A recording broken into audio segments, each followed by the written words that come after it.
Hello and welcome to September's newsletter. And it's taken me a little while just to think about, what has the topic been for June? And that then led me to sort of think, the topic has been that I haven't really been focused. And it's sort of following on from that, feeling a little bit ungrounded, sort of disconnected. And June seems to have had that similar effect that we had in May. It seems to just be sort of following its way through. And so for me, being unfocused and distracted, I really notice it in my speech, so I find it really difficult to string sentences together. I hop from topic to topic, which completely drives Michael crazy because he has to bounce along in my speech trying to figure out which topic I've moved on to.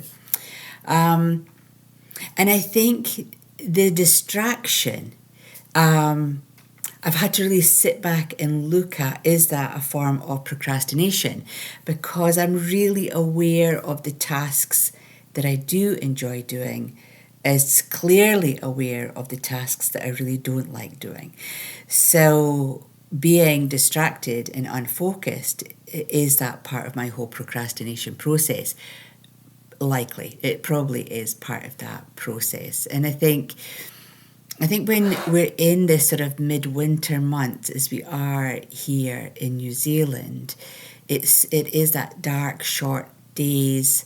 It's the dull grey skies. It sort of impacts your sensory systems, and it sort of shuts you down a little bit. And I think that's been part of my process as well. Even though I'm from Aberdeen, the grey city in Scotland, and it's grey all of the time. Not only are the buildings all grey because they're made of granite, grey granite, but the sky's just constantly grey until we come to sort of July and we get a few weeks of blue sky. But, Aberdeen is the grey city, and it's not called that for any other reason other than it is just grey. So what has the lack of focus really meant? I think for myself, it just sort of compounds into levels of frustration where I feel I haven't been able to get through the work that I had planned. My lists have gone astray. I haven't really completed, I suppose, the important tasks, but again, that would be the distraction, and then that's the procrastination process. So it's just been a really unusual month, and I think part of our process for myself and Michael is that we had this deadline that we had to reach the end of June there, because we went over to Australia for a few days. And so we had this deadline, and I think that put even more pressure on. So it's just this real sense of frustration, and it's really interesting, the feedback from last month's newsletter, where people were again feeling a little bit ungrounded, not quite themselves, not really participating. It'll be interesting to see what the feedback is in this month's newsletter, because I'm sure I'm not the only one. And that was the feedback from last month. It's like, oh, thank goodness, Phyllis. I'm glad you felt that way, because that's how I've been feeling.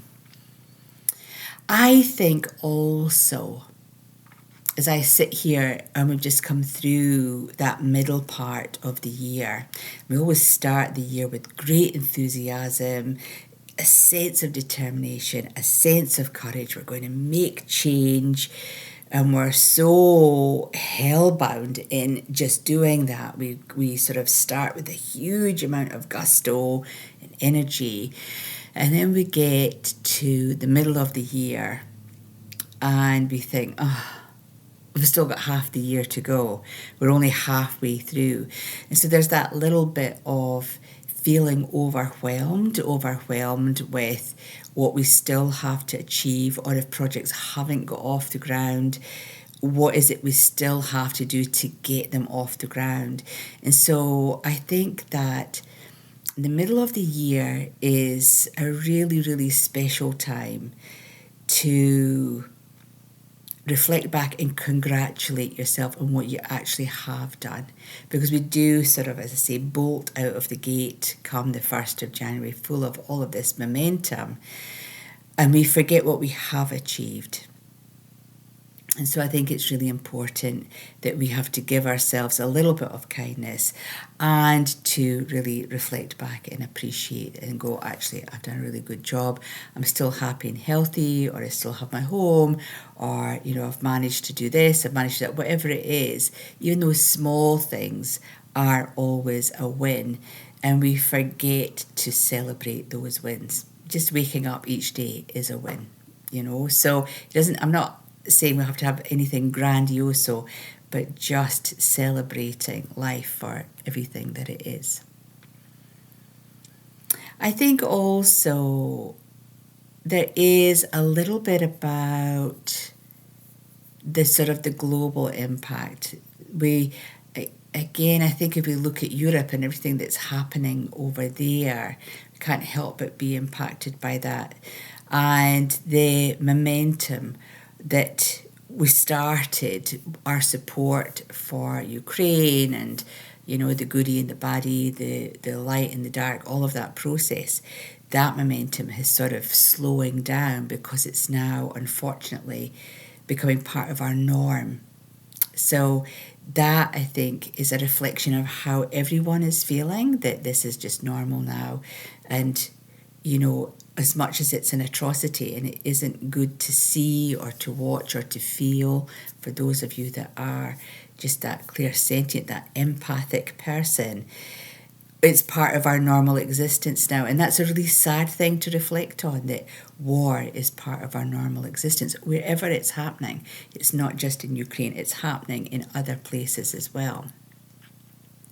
So again, we need to lift ourselves up into a place where we can support our own energy. And I think that's one of the things that really sort of came to me over this past month. And there's a realization of what it is I've got to do next. So I purchased a lovely piece of Aboriginal artwork. And I'll do a new course wrapped around what that means. And I think there's just a process of, where am I going with my work? How can I keep lifting up my energy in such a way that it supports the next phase of where I'm meant to be going? And maybe that's part of the lack of focus, the distraction, the procrastination, is that I wasn't really heading down the right direction. I need to completely change direction. So we need to listen to what our mind is saying. We need to listen to what is happening around us so that we can take those lessons that the universe is showing us and apply them to our lives in a really positive way.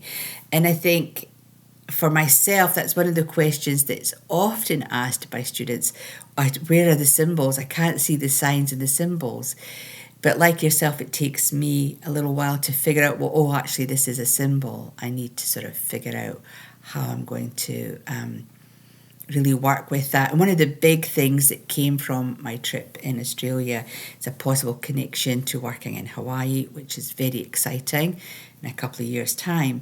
But it's also that process of, actually, this is how I should be teaching now, and this is where I need to go with my teaching. So that in itself, just those chance conversations, these really random people that we meet, they open up doors of opportunity in the most unexpected ways. That's all a symbol and a sign. It's how we interpret that into our lives and how we create those opportunities with the follow-through actions. So focus is coming back slow but sure. And that's really exciting. I think for everyone out there, it is about being really kind and really gracious with yourself, and just taking time out to really observe what the universe is showing you, so that you can make really good decisions that will then carry you through the rest of 2023 and into 2024. Let's see that energy carrying us through. As for my work, I'd like to thank those of you who have jumped onto the meditation subscription format. Really lovely to see that part of the website works really well. And I'm just delighted that, you've got access to all of the meditations there. It's just wonderful to see you participating.